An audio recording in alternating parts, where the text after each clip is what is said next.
ನಮಸ್ಕಾರ ಸ್ನೇಹಿತರೆ, ನಮ್ಮ ಮೈಥಾಲಜಿ ಮೀಡ್ಸ್ ಮೀ ಚಾನೆಲ್ಗೆ ನಿಮಗೆಲ್ಲರಿಗೂ ಸ್ವಾಗತ. ಗುಜರಾತ್ನ ದ್ವಾರಕೆ ಸಮೀಪದಲ್ಲಿರುವ ನಾಗೇಶ್ವರ ಜ್ಯೋತಿರ್ಲಿಂಗವು ಶಿವಪುರಾಣದಲ್ಲಿ ಉಲ್ಲೇಖಿತವಾದ 12 ಜ್ಯೋತಿರ್ಲಿಂಗಗಳಲ್ಲಿ ಒಂದಾಗಿದೆ. ದಾರುಕಾ ಎಂಬ ರಾಕ್ಷಸಿಯು ದಾರುಕಾ ವನದಲ್ಲಿ ಶಿವಭಕ್ತರನ್ನು ಹಿಂಸಿಸುತ್ತಿದ್ದಾಗ ಶಿವನು ಸುಪ್ರಿಯ ಎಂಬ ಭಕ್ತನನ್ನು ರಕ್ಷಿಸಲು ಮತ್ತು ರಾಕ್ಷಸರನ್ನು ಸಂಹರಿಸಲು ಇಲ್ಲಿ ಸ್ವಯಂಭೂವಾಗಿ ನೆಲೆಸಿದನು. ಸ್ವಯಂ ಪ್ರಭೆಯಾಗಿ ಸ್ವಯಂಭೂ ಪ್ರಕಟಗೊಂಡನು ಎಂದು ಪುರಾಣಗಳು ಹೇಳುತ್ತವೆ. ನಾಗೇಶ್ವರ ಜ್ಯೋತಿರ್ಲಿಂಗದ ಕತೆ. Story behind Nageshwar. ಸುಪ್ರಿಯನ ಭಕ್ತಿ ಮತ್ತು ದಾರುಕ ರಾಕ್ಷಸನ ಪ್ರವೃತ್ತಿ. ದಾರುಕಾವನ ಎಂಬ ದಟ್ಟಾರಣ್ಯದಲ್ಲಿ ದಾರುಕ ಎಂಬ ರಾಕ್ಷಸ ಮತ್ತು ಆತನ ಪತ್ನಿ ದಾರುಕಾ ವಾಸಿಸುತ್ತಿದ್ದರು. ದಾರುಕಾ ಪಾರ್ವತೀ ದೇವಿಯಿಂದ ವರವನ್ನು ಪಡೆದಿದ್ದಳು. ಈ ರಾಕ್ಷಸರು ಋಷಿ ಮುನಿಗಳಿಗೆ ಮತ್ತು ಜನರಿಗೆ ತೊಂದರೆ ಕೊಡುತ್ತಿದ್ದರು. ದಾರುಕನ ಶಾಪ. ದಾರುಕಾ ಮತ್ತು ದಾರುಕ ಎಂಬ ರಾಕ್ಷಸ ದಂಪತಿಗಳು ಋಷಿ ಔರ ಅವರಿಂದ ಶಾಪ ಪಡೆದಿದ್ದರು. ಸತ್ಪುರುಷರಿಗೆ ಹಾನಿ ಮಾಡಿದರೆ ಸಾವು ಸಂಭವಿಸುತ್ತದೆ ಎಂಬ ಶಾಪದ ಹಿನ್ನೆಲೆಯಲ್ಲಿ ಈ ದೇವಸ್ಥಾನದ ಕತೆ ರೋಚಕವಾಗಿದೆ. ದಾರುಕನ ಹಿಂಸೆ. ದಾರುಕ ಎಂಬ ರಾಕ್ಷಸನು ದೇವತೆಗಳ ವಿರುದ್ಧ ಸೇಡು ತೀರಿಸಿಕೊಳ್ಳಲು ದಾರುಕಾವನದಲ್ಲಿ ತಪಸ್ಸು ಮಾಡಿ ಶಕ್ತಿ ಪಡೆಯುತ್ತಾನೆ. ಪಾರ್ವತೀ ದೇವಿಯ ವರದಾನವಾಗಿ ಆತನು ಆ ಕಾಡನ್ನು ಸಮುದ್ರ ಮಧ್ಯಕ್ಕೆ ಸ್ಥಳಾಂತರಿಸಿ ಅಲ್ಲಿ ಶಿವಭಕ್ತರನ್ನು ಬಂಧಿಸಿ ಹಿಂಸಿಸುತ್ತಿದ್ದನು. ಸುಪ್ರಿಯನ ಬಂಧನ. ಸುಪ್ರಿಯ ಎಂಬ ಶಿವಭಕ್ತನು ದೋಣಿಯಲ್ಲಿ ಪ್ರಯಾಣಿಸುತ್ತಿದ್ದಾಗ ದಾರುಕ ರಾಕ್ಷಸರು ಅವನನ್ನು ಮತ್ತು ಇತರರನ್ನು ಬಂಧಿಸಿ ಕಾರಾಗೃಹದಲ್ಲಿ ಹಾಕಿದರು. ಆದರೂ ಸುಪ್ರಿಯ ಶಿವನ ಆರಾಧನೆಯನ್ನು ಹಾಗೆಯೇ ಮುಂದುವರೆಸಿದನು. ನಾಗೇಶ್ವರ ಶಿವನ ಪ್ರಕಟಣೆ. ಸೆರೆಮನೆಯಲ್ಲಿದ್ದರೂ ಸುಪ್ರಿಯನು ನಿರಂತರವಾಗಿ ಓಂ ನಮಃ ಶಿವಾಯ ಎಂಬ ಶಿವಪಂಚಾಕ್ಷರಿ ಮಂತ್ರ ಜಪಿಸುತ್ತಾ ಶಿವನನ್ನು ಪ್ರಾರ್ಥಿಸುತ್ತಾನೆ. ರಾಕ್ಷಸರ ಪೀಡನೆ ಹೆಚ್ಚಾದಾಗ ಸುಪ್ರಿಯನ ಭಕ್ತಿಗೆ ಒಲಿದ ಶಿವನು ದಾರುಕಾವನದಲ್ಲಿ ಜ್ಯೋತಿರ್ಲಿಂಗದ ರೂಪದಲ್ಲಿ ಪ್ರಕಟಗೊಂಡನು.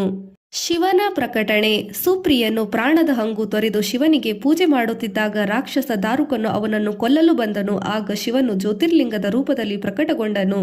ದಾರುಕಾಸುರರನ್ನು ಸಂಹರಿಸಿ ತನ್ನ ಭಕ್ತರಿಗೆ ರಕ್ಷಿಸಿದನು. ದಾರುಕಾ ವನ. ಈ ಪ್ರದೇಶವು ದಾರುಕಾ ರಾಕ್ಷಸಿಯ ವನವಾಗಿದ್ದ ಕಾರಣ ಇದಕ್ಕೆ ದಾರುಕಾವನ ಎಂಬ ಹೆಸರು ಬಂದಿತು. ನಾಗೇಶ್ವರ ಜ್ಯೋತಿರ್ಲಿಂಗದ ಇತಿಹಾಸ. History and significance. ಸ್ವಯಂಭೂ ಲಿಂಗ.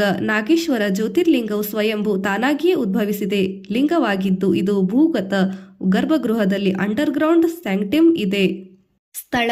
ಈ ದೇವಾಲಯವು ಗುಜರಾತ್ನ ದೇವಭೂಮಿ ದ್ವಾರಕಾ ಜಿಲ್ಲೆಯಲ್ಲಿದೆ. ದಾರುಕಾವನ ಉಲ್ಲೇಖ. ಶಿವಪುರಾಣದಲ್ಲಿ ನಾಗೇಶ್ವರವನ್ನು ದಾರುಕಾವನ ಎಂದು ಕರೆಯಲಾಗಿದೆ. ಈ ಪವಿತ್ರ ಕ್ಷೇತ್ರವು ಶಿವನು ತನ್ನ ಭಕ್ತರನ್ನು ರಕ್ಷಿಸುವ ರಕ್ಷಕನಾಗಿದ್ದಾನೆ. ನಾಗೇಶ್ವರ ಎಂದರೆ ನಾಗಗಳ ಅಥವಾ ಸರ್ಪಗಳ ಒಡೆಯ ಮತ್ತು ಭಕ್ತರನ್ನು ರಕ್ಷಿಸುವವನು ಎಂಬ ನಂಬಿಕೆ ಪ್ರತಿನಿಧಿಸುತ್ತದೆ. ನಾಗರ ಒಡೆಯ. ನಾಗೇಶ್ವರ ಶಿವನು ದಾರುಕಾವನದಲ್ಲಿ ನೆಲೆಸಿದ್ದನು. ಶಿವರಾತ್ರಿ ಮತ್ತು ಪ್ರತಿ ಸೋಮವಾರದಂದು ವಿಶೇಷ ಪೂಜೆ ನಡೆಯುವ ಈ ಕ್ಷೇತ್ರವು ಶಿವಪುರಾಣದ ಪ್ರಕಾರ ಅಪಾರ ಮಹಿಮೆ ಹೊಂದಿದೆ. ಗುಜರಾತ್ನ ದ್ವಾರಕೆ ಬಳಿ ಇರುವ ನಾಗೇಶ್ವರ ಜ್ಯೋತಿರ್ಲಿಂಗವು ಶಿವನು ದಾರುಕಾಸುರನೆಂಬ ರಾಕ್ಷಸನನ್ನು ಸಂಹರಿಸಿ ತನ್ನ ಪರಮಭಕ್ತನಾದ ಸುಪ್ರಿಯನನ್ನು ರಕ್ಷಿಸಿದ ಸ್ಥಳವಾಗಿದೆ. ದಾರುಕಾ ರಾಕ್ಷಸಿಯ ಪೀಡನೆ ವೇದನೆಗೆ ಒಳಗಾದ ಭಕ್ತರು ಮತ್ತು ಸುಪ್ರಿಯನ ಪ್ರಾರ್ಥನೆಗೆ ಒಲಿದ ಶಿವನು ಭೂಮಿಯ ಮೇಲೆ ನಾಗೇಶ್ವರನಾಗಿ ನೆಲೆಸಿದನು. ಇದು 12 ಜ್ಯೋತಿರ್ಲಿಂಗಗಳಲ್ಲಿ ಒಂದಾಗಿದೆ. ಪಾಶುಪತ ಆಯುಧದ ಸಂಕೇತವಾಗಿದೆ.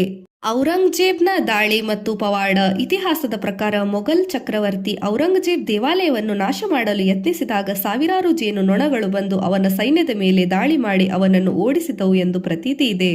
ಪಾರ್ವತಿ ಮತ್ತು ನಾಗೇಶ್ವರ. ಶಿವನು ನಾಗೇಶ್ವರನಾಗಿ ನಾಗೇಶ ರೂಪದಲ್ಲಿ ನೆಲೆಸಿದರೆ ಪಾರ್ವತಿಯು ನಾಗೇಶ್ವರಿ ರೂಪದಲ್ಲಿ ಇಲ್ಲಿ ನೆಲೆಸಿದರು. ಪ್ರಮುಖಾಂಶಗಳು. ಸ್ಥಳ. ಗುಜರಾತ್ನ ಸೌರಾಷ್ಟ್ರ ಕರಾವಳಿಯಲ್ಲಿ ದ್ವಾರಕೆ ಮತ್ತು ಬೇಟ್ ದ್ವಾರಕೆಯ ನಡುವೆ ಇದೆ. ವಿಶೇಷತೆ. ಇಲ್ಲಿನ ಲಿಂಗವು ಸ್ವಯಂ ಪ್ರಕಟಿತ ಎಂದು ನಂಬಲಾಗಿದೆ. ಹಿನ್ನೆಲೆ. ಈ ಕ್ಷೇತ್ರವು ದ್ವಾರಕಾವನದ ಎಂಬ ಪುರಾಣದಲ್ಲಿ ಉಲ್ಲೇಖವಿದೆ. ನಾಗೇಶ್ವರ ಜ್ಯೋತಿರ್ಲಿಂಗಕ್ಕೆ ಭೇಟಿ ನೀಡುವುದರಿಂದ ಪಾಪಗಳು ತೊಳೆದು ಹೋಗುತ್ತದೆ ಮತ್ತು ಶಿವನ ಕೃಪೆ ಆಶೀರ್ವಾದ ಲಭಿಸುತ್ತದೆ. ಎಲ್ಲಾ ಇಷ್ಟಾರ್ಥಗಳು ಪೂರ್ಣಗೊಳ್ಳುತ್ತದೆ ಎಂಬ ನಂಬಿಕೆ ಇದೆ. ವಿಶೇಷತೆ. ಈ ಜ್ಯೋತಿರ್ಲಿಂಗವು ದ್ವಾರಕಾ ಶಿಲೆಯಿಂದ ಮಾಡಲ್ಪಟ್ಟಿದೆ. ಇದು ಕಪ್ಪು ಕಲ್ಲಿನ ಲಿಂಗಗಳಿಗಿಂತ ಭಿನ್ನವಾಗಿದ್ದು 3 ಮುಖಿ ರುದ್ರಾಕ್ಷಿಯ ಆಕಾರದಲ್ಲಿದೆ. ಶಿವಲಿಂಗದ ಎದುರು ಬೃಹತ್ ಶಿವನ ಪ್ರತಿಮೆಯನ್ನು ಸ್ಥಾಪಿಸಲಾಗಿದೆ. ಇದು ದಾರುಕಾವನದ ಭೀಕರತೆಯನ್ನು ಹೋಗಲಾಡಿಸಿ ಭಕ್ತರಿಗೆ ರಕ್ಷಣೆ ನೀಡುತ್ತದೆ ಎಂಬ ನಂಬಿಕೆ ಇದೆ. ಪೂಜಾ ಸಮಯ. ಪ್ರತಿದಿನ ಬೆಳಿಗ್ಗೆಯಿಂದ ರಾತ್ರಿಯವರೆಗೆ ದರ್ಶನ ಪಡೆಯಬಹುದು. ಮಹಾಶಿವರಾತ್ರಿಯಂದು ಇಲ್ಲಿ ವಿಶೇಷ ಪೂಜೆಗಳು ಜರುಗುತ್ತದೆ.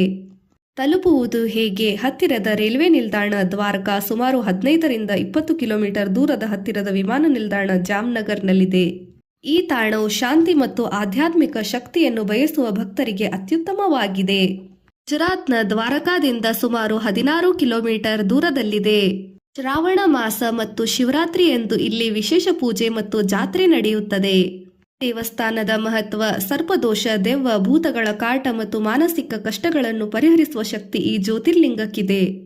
ಇತರ ಸ್ಥಳಗಳಾದ ಉತ್ತರಾಖಂಡದ ಜಾಗೇಶ್ವರ್ ಮತ್ತು ಮಹಾರಾಷ್ಟ್ರದ ಜೌದ್, ನಾಗನಾಥ ಕೂಡ ನಾಗೇಶ್ವರ ಜ್ಯೋತಿರ್ಲಿಂಗಗಳೆಂದು ಹೇಳಲಾಗುತ್ತದೆ, ಆದರೆ ದ್ವಾರಕಾದ ದಾರುಕಾ ವನವನ್ನೇ ಪ್ರಮುಖವೆಂದು ಪರಿಗಣಿಸಲಾಗಿದೆ.